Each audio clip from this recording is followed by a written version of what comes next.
Alright. अच्छा, general idea ये है P4 के बारे में कि P4 के बारे में अक्सर बच्चे दे आर कंफ्यूज्ड। मतलब एक ये कि कौन सा कंटेंट, सिलेबस कंटेंट P4 का पार्ट है, फिर P4 को कैसे अटेम्प्ट करना है। 20 मार्क्स का क्वेश्चन होता है, देर आर 20 मार्क्स क्वेश्चन, उसको हम कैसे अटेम्प्ट करेंगे। तो ये चीजें जो है ना वो मैं अभी आज डिस्कस करने लगा हूँ आपसे। तो पहले तो यही चीज के P4 क्या है, तो P3 की हम बाद में बात करेंगे।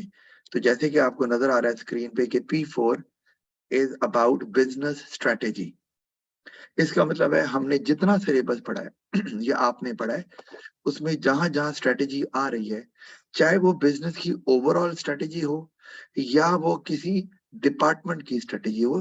फॉर एग्जांपल फाइनेंशियल स्ट्रेटेजी है, कोई फाइनेंस डिपार्टमेंट की HR स्ट्रेटेजी है, ऑपरेशन स्ट्रेटेजी है, या बिजनेस की ओवरऑल स्ट्रेटेजी है, तो वो सारा कुछ P4 में आएगा। अब कौन सा सिलेबस कंटेंट बिजनेस स्ट्रेटेजी से रिलेट कर रहा है, हम उसको देखेंगे भी, और मैं लेटर ऑन इसको शेयर भी कर दूंगा आपके साथ ताकि आपको आसानी रहे। अच्छा, अब ये जारी बात है 1 आवर 15 मिनट्स का एक पेपर है और उसमें सिर्फ 2 ही क्वेश्चन होते हैं which you have to attempt, and there is no choice at all. और दोनों क्वेश्चन 20 मार्क्स के होते हैं। So it's a serious paper. 20 marks attempt करना आसान नहीं है, unless and until you exactly know कि हमें 20 मार्क्स में लिखना क्या है। खाली 20 मार्क्स को आप खींच लें और लंबा लिख लें, दैट इज नॉट सफिशिएंट। अगर जब तक उसमें वो इंग्रेडिएंट्स नहीं होंगे, वो स्किल्स नहीं होंगे जो कि एग्जामिनर रिक्वायर कर रहा है, तो you won't be getting 40 marks. अच्छा, ओके। अब हम देखते हैं इसकी वेटेज। तो वैसे 20% ही रखी हुई उन्होंने, बिकॉज पेपर इजी नहीं है, but the way I will be explaining you it will become easier. और फिर आप जब खुद भी अटेम्प्ट करोगे तो फिर प्रॉब्लम नहीं होगी। And I would like to carry on this series of classes after the mocks as well. Okay. कोई क्वेश्चन आपका? नहीं? All right. अच्छा, अब आपको जल्दी से मैं दिखा दूं कि ये हमारे पास P4 के टॉपिक्स हैं। अच्छा, अब वो कौन कौन से हैं कि अगर आपने बिजनेस स्ट्रेटेजी बनानी है ओवरऑल, तो what are the approaches which are considered while formulating business strategy। तो उसमें ब्लू ओशन स्ट्रेटेजी है और सिनेरियो प्लानिंग है। These are two new business concepts which have been added in your syllabus of P4। और ये दोनों जो concepts हैं ये मेरे नोट्स में नहीं है। I will add them in my notes, और उसका अपडेटेड वर्जन जो है सिलेबस 2023 का, वो मैं इंस्टा पे डाल दूंगा, and you can get a soft copy from there as well. या जो भी चेंजेस P4 में ओवरऑल A2 के सिलेबस में होनी है, वो भी मैं उसमें कर दूंगा। तो लेकिन P4 में ये ब्लू ओशन और सिनेरियो प्लानिंग ये ऐड हुई है। ये क्या होती हैं, वी डिड डिस्कस दैट, लेकिन अभी राइट एट द मोमेंट हम इनको डिस्कस नहीं कर रहे। ये किसी और टाइम पे हम जरूर डिस्कस कर सकते हैं, but I will share the material with you. और अपडेटेड जो नोट्स होंगे मेरे A2 के, उसमें इनको एड्रेस किया जाएगा। अच्छा, लेकिन नोट्स में ये नहीं बताया जा रहा कि P3 का कंटेंट क्या है, P4 का क्या है, वो मैं आपको यहाँ बता रहा हूँ, और मैं ये शेयर भी कर दूंगा। तो उसमें आपका SWOT और पेस्ट एनालिसिस आता है। अच्छा, एक तो ये आपको ये याद होगा कि हमने इसमें पढ़ा था जो लास्ट 4 चैप्टर्स है मेरे नोट्स के भी, ठीक है। वो क्या है, वो है रिलेटेड स्ट्रेटेजिक मैनेजमेंट से। स्ट्रेटेजिक मैनेजमेंट ये नाम है। स्ट्रेटेजिक मैनेजमेंट जो है उसमें हमारे पास स्टेप बाय स्टेप और चीजें आती हैं, जैसे इसमें स्ट्रेटेजिक एनालिसिस आ जाता है, पूरा चैप्टर है इसके ऊपर। फिर इसमें स्ट्रेटेजिक चॉइस आ जाता है, और फाइनली इसमें स्ट्रेटेजिक इम्प्लीमेंटेशन। ये चारों चैप्टर या टॉपिक जो है ये P4 का पार्ट है, because they are related with strategy. देखो ना, स्ट्रेटेजिक वर्ड ही आ रहा है, management, strategic analysis, strategic choice, strategic implementation. ये तो होगा, यानी कि वाइल या during formulating business overall strategy, आपको इन अप्रोचेस को इस्तेमाल करना है to make your strategy effective, to make your strategy successful. अच्छा, इसके अलावा अच्छा ये जो 4 चैप्टर हैं या 4 टॉपिक हैं, इनके जो टॉपिक्स हैं, जैसे मैं अभी बात कर रहा हूँ स्वॉट और पेस्ट, ये स्ट्रेटेजिक एनालिसिस में आता है, ठीक है। पॉटर्स 5 फोर्सेस एनालिसिस, ये भी स्ट्रेटेजिक एनालिसिस में आता है। बोस्टन मैट्रिक्स ये वैसे आप इस्तेमाल कर सकते हैं, लेकिन अब ये A2 के सिलेबस में से वैसे निकल गया है, now it is part of AS syllabus, but you can use it in P4 as well, because वो कहते हैं कि जो AS का सिलेबस कंटेंट है, इट इज एज्यूम्ड कि बच्चों को आता है, तो उसको लिख सकते हैं। डायरेक्ट क्वेश्चन ना भी दें, लेकिन आप इसको यूज कर सकते हैं। अच्छा, फिर ये भी स्ट्रेटेजिक एनालिसिस का पार्ट ही था पहले। फिर हैमिल एंड प्रेहेलेट कोर कॉम्पिटेंसी फ्रेमवर्क, ये भी कोर कॉम्पिटेंसी है, मैंने पढ़ाई भी हुई है आपको पहले, तो ये भी एनालिसिस का ही पार्ट है। तो अभी तक स्ट्रेटेजिक एनालिसिस ही चल रहा है, राइट। फिर एंड्स ऑफ मैट्रिक्स, यहाँ से यानी कि ये जो ये है सारा कंटेंट, ये स्ट्रेटेजिक एनालिसिस का पार्ट है इसका। अब जो एंड्स ऑफ मैट्रिक्स आ गई, फिर फोर्थ फील्ड एनालिसिस आ गया, फिर डिसीजन ट्री आ गया, ये जो है ये पार्ट है स्ट्रेटेजिक चॉइस इसका, राइट। अच्छा, फिर उसके बाद हमारे पास इन्वेस्टमेंट अप्रेजल नजर आ रहा है। ये वैसे इस पे कैलकुलेशन का क्वेश्चन नहीं आएगा, आपको याद है हमने ARR पढ़ा हुआ है, ARR accounting rate of return, हमने पे बैक मेथड पढ़ा हुआ है, राइट।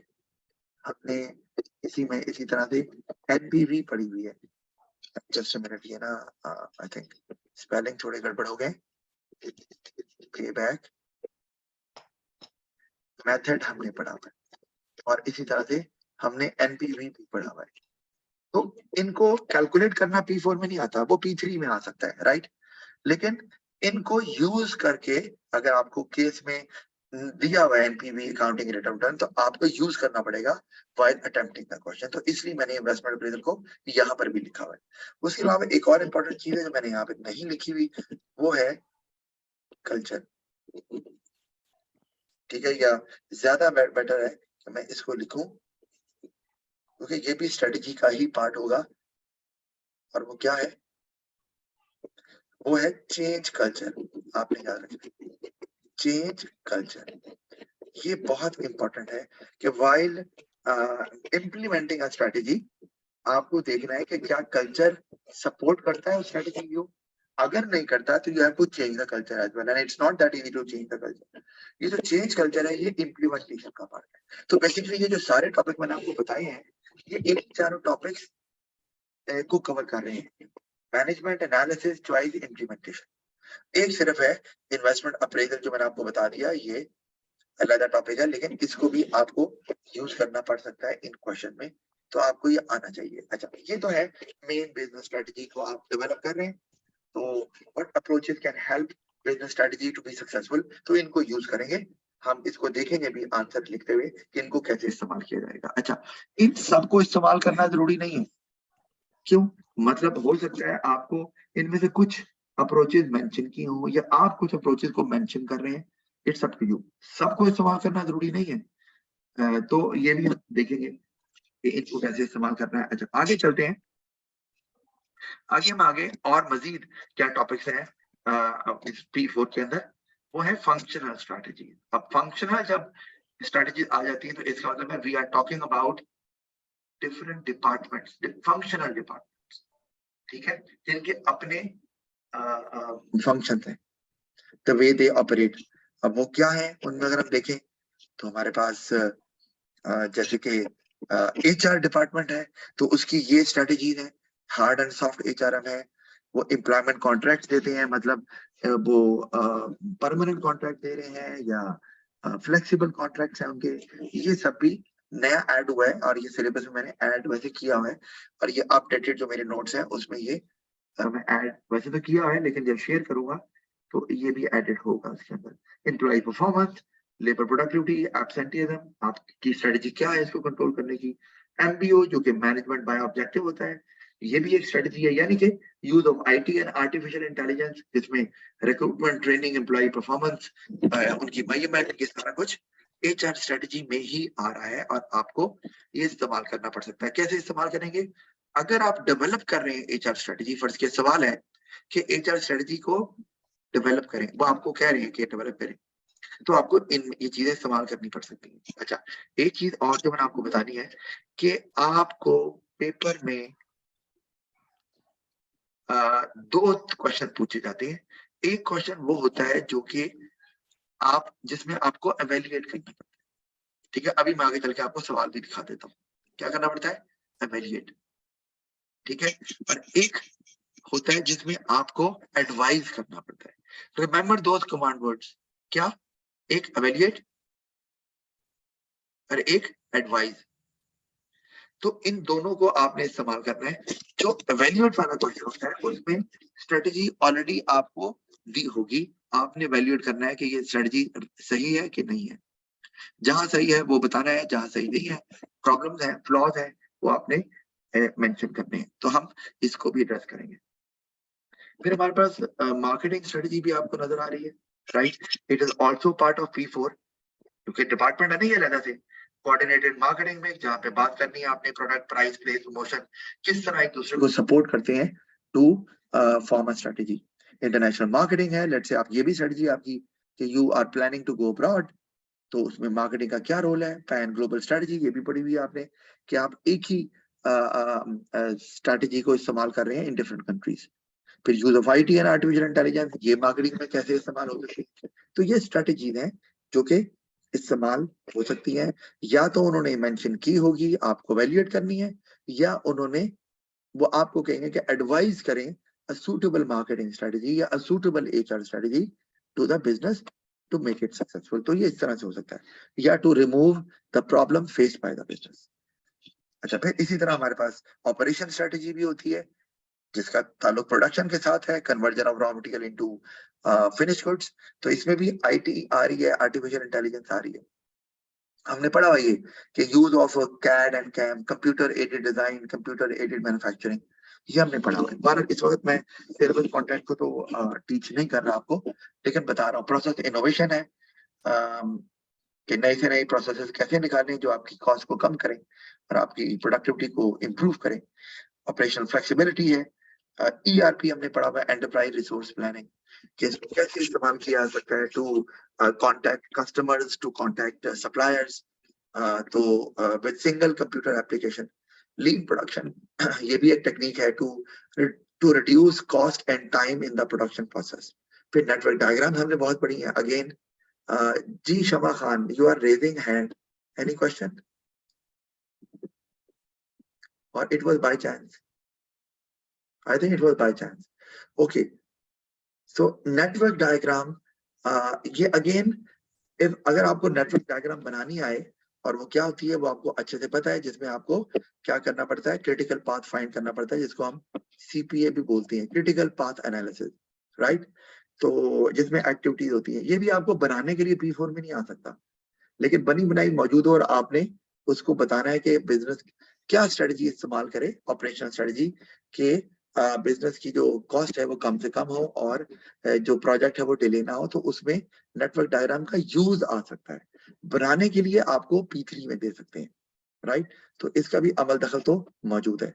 फिर फाइनेंस एंड अकाउंटिंग स्ट्रेटजी है, इसमें आपका रेशियो एनालिसिस आ गया, इनकम स्टेटमेंट आ गई, स्टेटमेंट ऑफ फाइनेंशियल पोजीशन आ गई।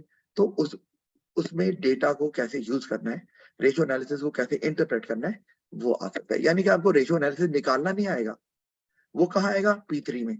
लेकिन रेशियो एनालिसिस की इंटरप्रिटेशन करनी है अगर आपने, तो वो आपको या रेशियो एनालिसिस को यूज करना है या इनकम स्टेटमेंट के डेटा को यूज करना है, स्टेटमेंट ऑफ फाइनेंशियल पोजीशन के डेटा को यूज करना है, तो that can be done in P4 as well. तो वो आपको पूछ सकते हैं ये, तो इसीलिए ये उसकी स्ट्रेटजी में आ रहा है। तो ये है टोटल कंटेंट, सिलेबस कंटेंट जो P4 में आएगा। अच्छा, अब हम चलते हैं सीधा क्वेश्चन के ऊपर। मैं इसको खत्म करता हूँ और हम चलते हैं क्वेश्चन पे, क्योंकि हमारे पास स्पेसिफिक पेपर एक ही है। हम बाकी पेपर भी करेंगे, लेकिन उसको मैं फिर कन्वर्ट करूंगा 2023 के मुताबिक, क्योंकि वो तो जारी बात है आउट ऑफ डेट क्वेश्चन है, उसके अंदर पैटर्न डिफरेंट है, मार्क्स डिफरेंट है। तो लेकिन हम उनको अटेम्प्ट जरूर करेंगे, लेकिन उनको पहले कन्वर्ट करेंगे 2023 के पैटर्न के मुताबिक फिर हम एग्जांपल करेंगे, लेकिन स्टार्ट हम इसी से करेंगे। अच्छा, आपके सामने अब ये नजर आ रहा है P4 जिसमें 1 और 15 मिनट्स आपको नजर आ रहे हैं, और स्पेसिमेन पेपर है, और एक दोनों क्वेश्चन आपको करने हैं। अच्छा, पहले हम क्वेश्चन को ही देख लें, फिर हम मैं क्वेश्चन पे भी आ जाता हूँ। देखो, वही जो मैंने आपको बताया, पहला क्वेश्चन एवेल्युएट का आपको नजर आ रहा है 20 मार्क्स। तो एवेल्युएट का मतलब है कि आरएफ स्ट्रेटजी, यानी कि जो बिजनेस है ना, ऊपर हमारे पास क्या बिजनेस है, ये है रेयान फार्म, राइट, आरएफ। तो आरएफ की स्ट्रेटजी ऑलरेडी गिवन है, ठीक है, हमने स्ट्रेटजी बनानी नहीं है, हमने उसको एवेल्युएट करना है। तो वी लर्न दैट। और दूसरे में देखें क्या लिखा है, एडवाइस। अब आप, उन्होंने कहा है कि अगर आपने न्यू बिजनेस स्ट्रेटजी बनानी है या इस बिजनेस में बनानी है, तो कौन सी अप्रोचेस इस्तेमाल करेंगे, ये सवाल है, ठीक है। बहरहाल दूसरे सवाल को हम बाद में अटेम्प्ट करेंगे, क्योंकि इसमें आपको एडवाइस करना है, और ऊपर वाले में जो स्ट्रेटजी दी हुई है उसको वैल्यूएट करना है। तो अब अगर हम देखें इसको, सवाल को, पहले सवाल को देख लेते हैं। ये आ गया, यहाँ पर मैं इसका आंसर दूंगा। तो सवाल क्या है, evaluate RF strategy for growth between 2008 and 2019। 20 number का क्वेश्चन है, और जैसा कि मैंने लिखा हुआ है कि 3 नंबर इसमें नॉलेज के हैं, 2 एप्लीकेशन के हैं, 8 एनालिसिस के हैं, और 7 इवेल्युएशन के। मैं I have used different colour, और आपको याद है जो मेरी एएस की क्लास भी अटेंड कर रहा है उसको नजर आ रहा है कि मैं ये डिफरेंट कलर्स यूज करूंगा, so that I can easily highlight कि नॉलेज कहाँ डेमोन्स्ट्रेट की है, एप्लीकेशन कहाँ की है, एनालिसिस कहाँ की है, और वैल्यूएशन कहाँ पर डेमोन्स्ट्रेट की हुई है। तो हमें ये नंबर लेने हैं। अच्छा, इसमें एक बहुत चीज इंपॉर्टेंट हो गई हमारे लिए, वो क्या, कि अब वैल्यूएशन के 7 मार्क्स है, तो अब हमें वैल्यूएशन अगर हम एंड पे करेंगे फाइन, बट वो फिर बहुत एक्सटेंसिव डेवलपमेंट के साथ होनी चाहिए, अदरवाइज आपको वैल्यूएशन इन द बॉडी भी करनी पड़ेगी। तो मैं दोनों दिखाऊंगा, मैं वैल्यूएशन इन द बॉडी भी करूंगा फॉर 20 मार्क्स, और मैं आपको वैल्यूएशन जो एंड पे करते हैं विद एवेल्यूएटिव कमेंट कि ये स्ट्रेटजी अच्छी थी ओवरऑल के नहीं, उस पर भी बात करेंगे। इसका मतलब है जब आप इसको एंड एंड करेंगे क्वेश्चन को, तो आपको क्या कहना है कि ओवरऑल आपको ये कमेंट देना है कि आरएफ स्ट्रेटजी ओवरऑल अच्छी स्ट्रेटजी थी, गुड वन थी या बैड वन थी। और आप जब वो बताएंगे तो you need to have solid arguments behind it, you need to back it up with solid reasoning, with supportive material taken from the case study. उस केस स्टडी को यूज किए बगैर आप अगर डिफेंड करने बैठ जाएंगे कि आरएफ स्ट्रेटजी अच्छी थी या बुरी थी, तो आपके बहुत से मार्क्स कट जाएंगे, क्योंकि यहाँ कहने को एप्लीकेशन के 2 मार्क्स हैं, लेकिन एनालिसिस में भी इसका रोल है कि आपका एनालिसिस इन कॉन्टेक्स्ट होना चाहिए, मतलब उसमें केस स्टडी की इंफॉर्मेशन को यूज करना है, और इसी तरह वैल्यूएशन के अंदर भी आपको बिजनेस के कॉन्टेक्स्ट को इस्तेमाल करना है। तो जनरली इट लुक्स के एप्लीकेशन के 2 मार्क्स हैं, इनफैक्ट इसके मार्क्स इससे कहीं ज्यादा हैं, क्योंकि एनालिसिस में भी यूज होना है और आपको वैल्यूएशन में भी इसको इस्तेमाल करना है। अब हम आ जाते हैं जल्दी से क्वेश्चन के ऊपर। आज हम क्या करेंगे, जल्दी से केस स्टडी को पढ़ेंगे, और ओवरऑल केस स्टडी का को हम देखेंगे, और फिर हम नेक्स्ट क्लास के अंदर इस क्वेश्चन को स्टार्ट कर देंगे आंसर करना। तो जल्दी से मैं आ रहा हूँ वापस केस स्टडी के ऊपर जो हमें ये दी हुई है। अच्छा, अब जल्दी से मैं इसको अगर पढ़ूं और मैं साथ साथ इंटरप्रेट करूंगा, तो आप भी क्या कर सकते हैं, better way is to keep on underlining important areas of the case study. तो अब अगर मैं इसको पढ़ता हूं, तो Ryan farm RF was set up in Australia in 2001 when John Ryan bought a farm equipment and inventory for $1.5 million, right? Okay, we understand that 2001 की बात है, पुराना बिजनेस है, right? ये हमें समझ आ रही है। He financed the purchase with a bank loan, which was fully repaid by 2008। अच्छा, लोन लेना बुरी बात नहीं है, लेकिन अगर आप उसको पे ना कर पाए, then there is a problem। और क्योंकि उसमें इंटरेस्ट पड़ता है और वो आपको देना पड़ता है, तो उससे आपका प्रॉफिट कम होता है, because interest is an expense. तो यहाँ पर वो फुली रिपेड हो रहा है, जो कि अच्छी बात है।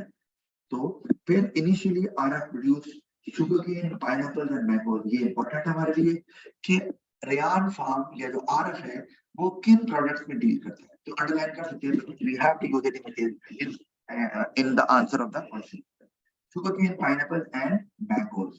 अच्छा, आगे चलते हैं, उसमें टाइमलाइन दी हुई है हमें आरएफ स्ट्रेटजी की फॉर ग्रोथ।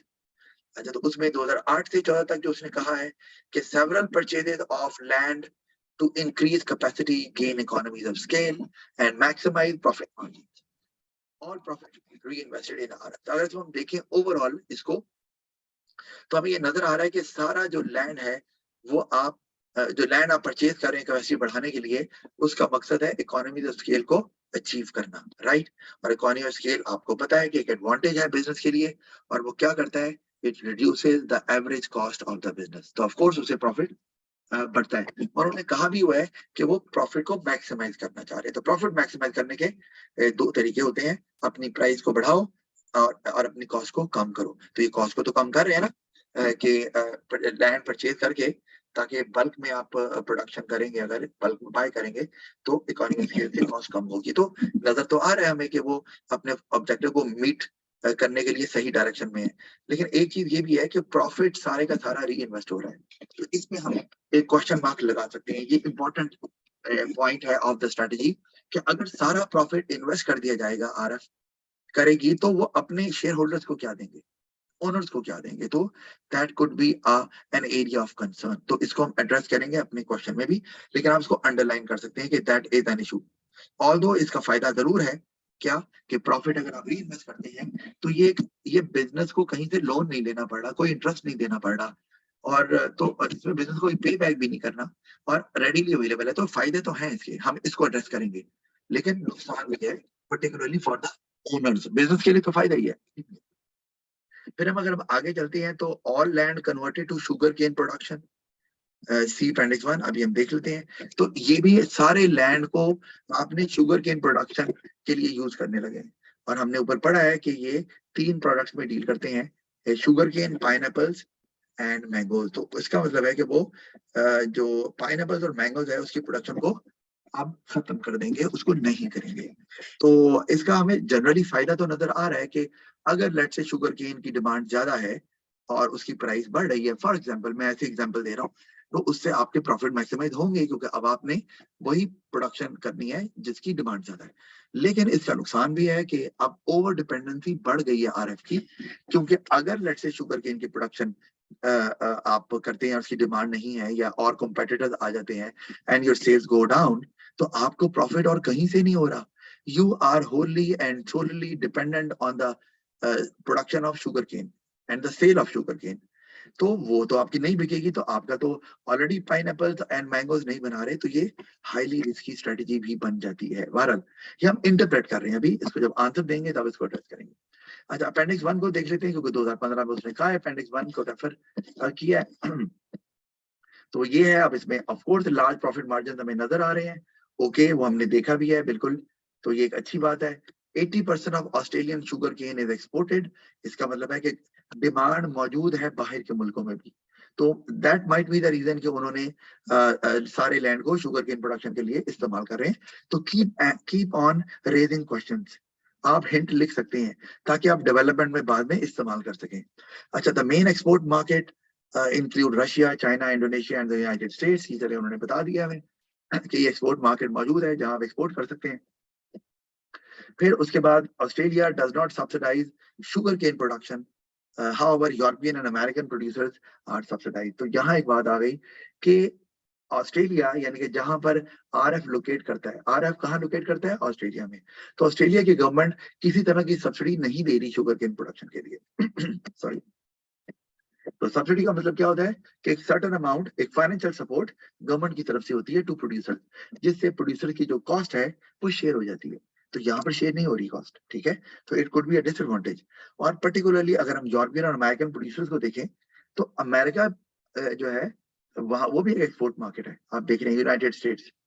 तो अगर आप उनको अगर सब्सिडी मिल रही है, तो देयर प्रोडक्ट्स या their sugar cane might be cheaper than RF sugar cane, क्योंकि उनको सब्सिडी मिल रही है, गवर्नमेंट दे रही है, तो वो अपनी प्राइस कम रख सकती है। तो ये एक एरिया ऑफ कंसर्न भी आ सकता है इस स्ट्रेटेजी के अंदर, कि उनको सब्सिडी नहीं मिल रही। मैं आरएफ की बात कर रहा हूँ ऑस्ट्रेलिया में, तो उनकी प्राइस शायद, उनकी कॉस्ट शायद रिलेटिवली हायर होगी, और उसको कवर करने के लिए शायद उनको हाई प्राइस ही चार्ज करनी पड़ेगी compare to Europe and American producers.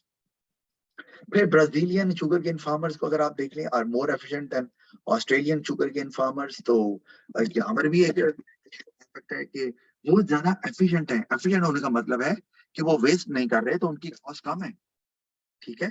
और हो सकता है उनकी प्रोडक्टिविटी भी ज्यादा हो। याद रखें, एफिशिएंट होने का मतलब है कि आपकी कॉस्ट कम है, आप वेस्ट नहीं कर रहे, तो ऑफकोर्स आप प्रोडक्शन भी ज्यादा कर रहे हैं, आपकी प्रोडक्टिविटी ज्यादा है, तो आप जल्दी किसी भी ग्रोइंग डिमांड को मीट कर सकते हैं। कौन? ब्राजील, ब्राजील की बात कर रहा हूँ। लेकिन ऑस्ट्रेलिया में जहां आरएफ लोकेट करती है, वहां पर फार्मर उतने एफिशिएंट नहीं है, तो हो सकता है कि वो ब्राजीलियन फार्मर आपको आउट आउट कॉम्पीट कर दें, मतलब जल्दी प्रोडक्शन करके मार्केट में ले आए, आपकी प्रोडक्शन अभी हुई ना हो, या कम कॉस्ट पे मार्केट में शुगर केन लेकर आ जाए और आप ना लेकर आ सके, तो ये प्रॉब्लम हो सकती है।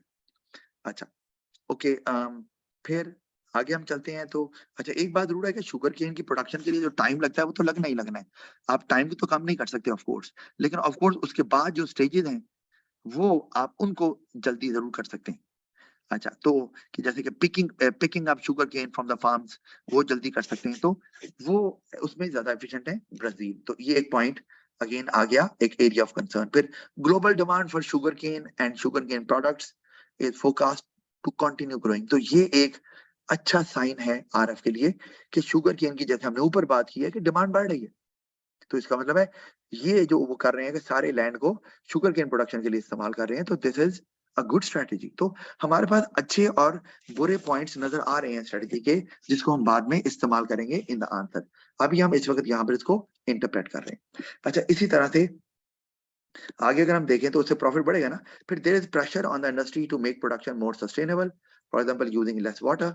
यस, तो इस सस्टेनेबिलिटी का कॉन्सेप्ट यही है कि वाटर आपका जो है ना, उसको आप कम से कम इस्तेमाल करें।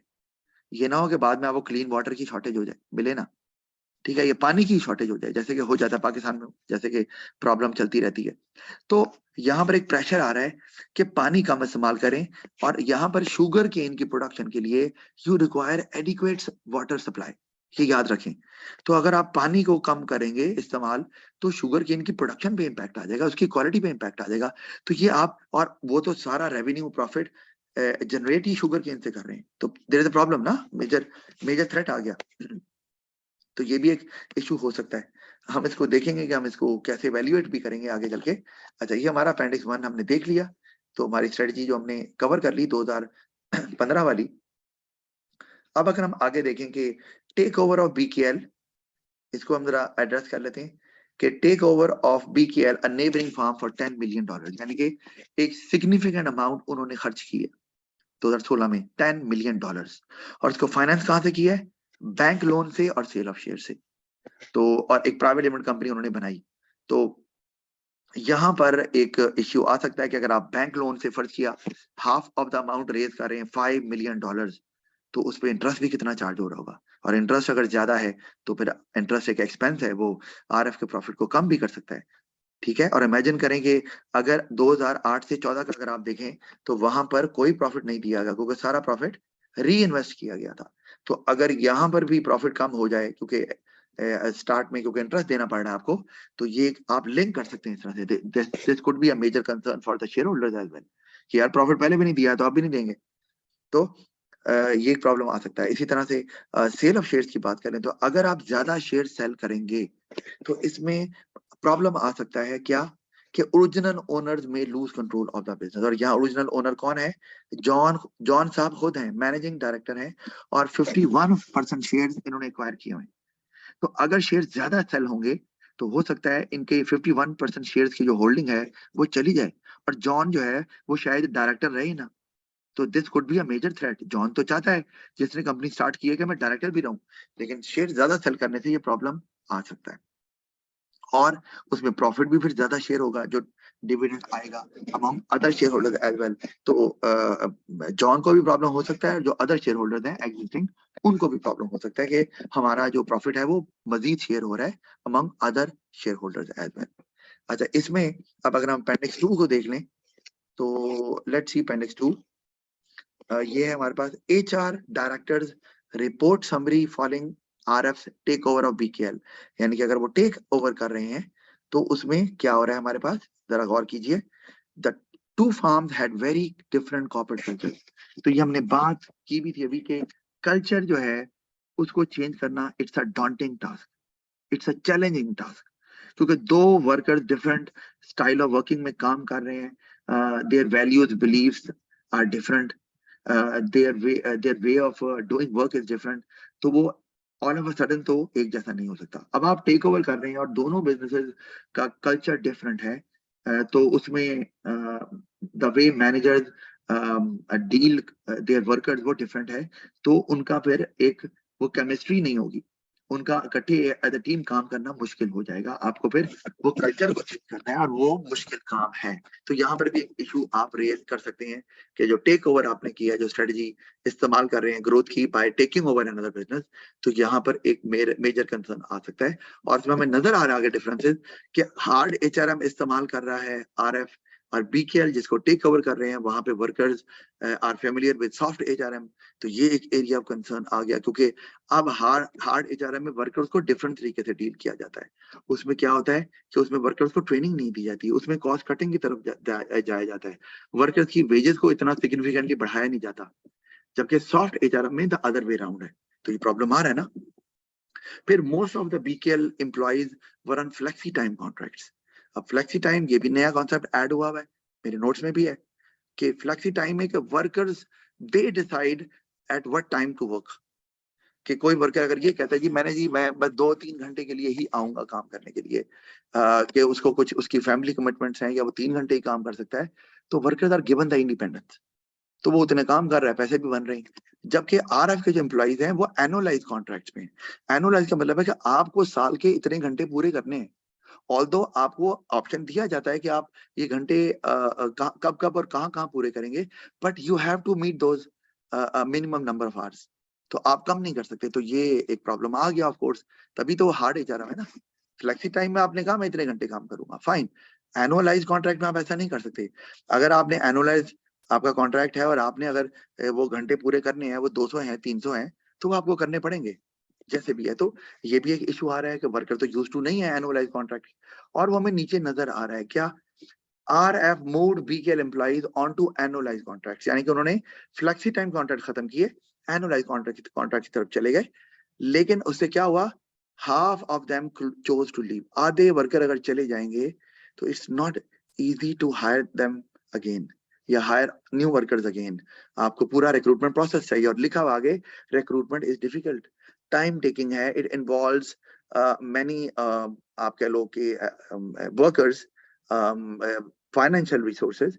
तो ये एक इशू आ रहा है इसके अंदर. Productivity is forecast to fall. जारी बात है, जब आप वर्कर्स चले जाएंगे और वर्कर्स नए रखेंगे, उनको ट्रेनिंग की जरूरत है, they are not familiar with the production methods और they will learn it first, तो प्रोडक्टिविटी तो कम होगी, जिससे आपकी कॉस्ट बढ़ेगी. तो फिर आपका जो ऑब्जेक्टिव है ऊपर कहा भी हुआ है प्रॉफिट मैक्सिमाइजेशन का, अगर आप गौर करो तो यहाँ पर कहाँ हमने पढ़ा था, अगर गौर करो आप तो हमने प्रॉफिट मैक्सिमाइजेशन पढ़ा है ना यहाँ पर. हाँ ये देखो, तो इस तरह से रिलेट करते हैं ये मैक्सिमाइज प्रॉफिट मार्जिन. तो वो तो आपको नहीं होगा फिर, क्योंकि आपकी कॉस्ट बढ़ जाएगी, राइट. तो हम अभी we are into interpreting it. तो आपका प्रोडक्टिविटी कम हो रही है. अच्छा, उसके अपेंडिक्स 2 तक हमने कर लिया है, और अभी आगे की इंटरप्रिटेशन जो है 2018 और 19 की विद अपेंडिक्स 3 और 4, we'll be doing it in the next class, and then we'll be ready for attempting 20 marks question. So thank you very much for this class, for attending this class. See you in the next class.